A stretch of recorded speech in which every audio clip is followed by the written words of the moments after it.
Hi అండి, శ్రీస్ కిచెన్కి స్వాగతం. నేను మీ భూషణి. ఈరోజు నేను ఒక స్వీట్ ఐటెం చేసి చూపిస్తున్నాను. అది పల్లీ చిక్కీ. ఇది చేయటం చాలా ఈజీ అండి. నేను చెప్పినట్టు చేయండి, పర్ఫెక్ట్గా వస్తుంది. అసలు చాలా టేస్టీగా, క్రిస్పీగా చాలా బాగుంటుంది. ఈ పల్లీ చిక్కీ ఎలా చేశానో ఆ ప్రాసెస్ ఏంటో మీరు ఈ వీడియోలో చూసేయండి. మరి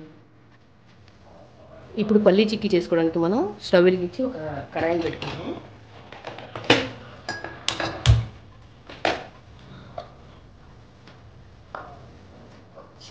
ఇందులో 2 కప్పులు పల్లీలు వేసుకున్నాం.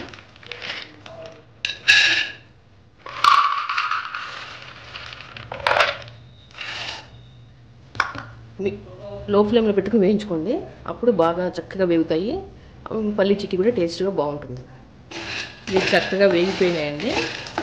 వీటిని మనం పక్కన పెట్టేసుకుని పాకం రెడీ చేసుకుందాము. ఇవి లోపల పొట్టు తీసుకుని చల్లారిన తర్వాత పొట్టు తీసుకుని చేసుకుందాం. ఇవి మనం లైట్గా కొన్ని కచ్చపచ్చగా దంచి పక్కన పెట్టుకోవాలండి. ఇటువంటి దాంట్లో దంచుకోండి. మిక్సీ వేస్తే మళ్ళీ పొడిలాగా పిండిలాగా అయిపోతుంది కొంచెం, అందుకని లైట్గా దంచుకోండి.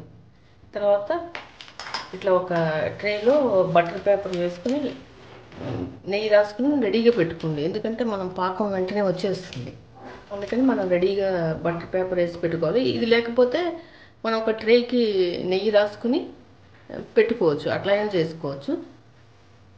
ఇప్పుడు మనం స్టవ్ వెలిగించుకుని ఒక కడాయి పెట్టుకుని మనం 2 కప్పుల పల్లీలు తీసుకున్నాం కదా, దానికి అదే కప్ తోటి 1.5 కప్పు తీసుకుంటే సరిపోతుంది. స్వీట్ కొంచెం ఎక్కువ దాకున్న వాళ్ళు ఇంకొక పావు కప్పు ఎక్కువ తీసుకోండి.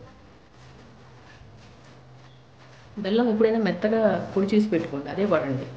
కొంచెం గడ్డలుగా ముక్కలుగా ఉంటే కరగడానికి టైం పడుతుంది, మాడిపోయే ఛాన్స్ ఉంటుంది. అందుకని మెత్తగా ఉన్న బెల్లమే వాడండి.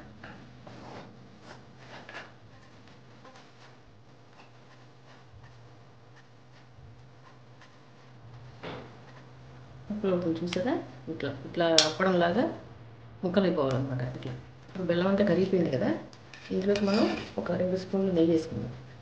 ఈ నెయ్యి వేయడం వల్ల ఇది పల్లీ చిక్కీ అనేది చాలా బాగుంటుంది టేస్ట్, ప్లస్ షైనింగ్ కూడా బాగుంటుంది పల్లీ చిక్కీ అనేది. ఇప్పుడు మనం 1 స్పూన్ యాలకుల పొడి వేసేసుకుందాం.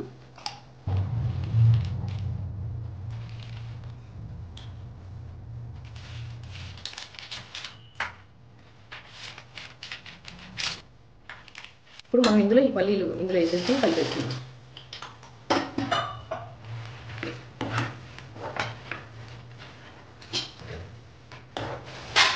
స్టవ్ ఆఫ్ చేసేసుకోండి.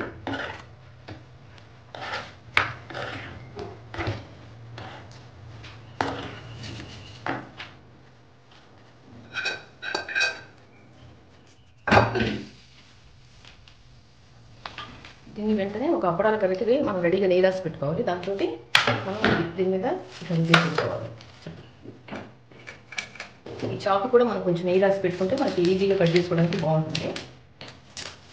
కొంచెం ఇది వేడిగా ఉన్నప్పుడే మనం ముక్కలు కట్ చేసేసి పెట్టేసుకోవాలి. లైట్గా ఇలా కట్ చేస్తే చాలు, తర్వాత చల్లారిన తర్వాత ఊరికి ఈజీగా వచ్చేస్తాయి. మీకు కావాల్సిన షేప్లో మీరు కట్ చేసేసుకోండి. నేనైతే ఇలా స్క్వేర్ షేప్లో కట్ చేస్తున్నాను. బాగా చల్లారిపోయిందంటే మనం దీన్ని ముక్కలు కట్ చేసేసుకున్నాం. ఇంతేనండి, ఎంతో టేస్టీగా ఈజీగా చేసుకునే పల్లీ చిక్కీ రెడీ అయిపోయింది.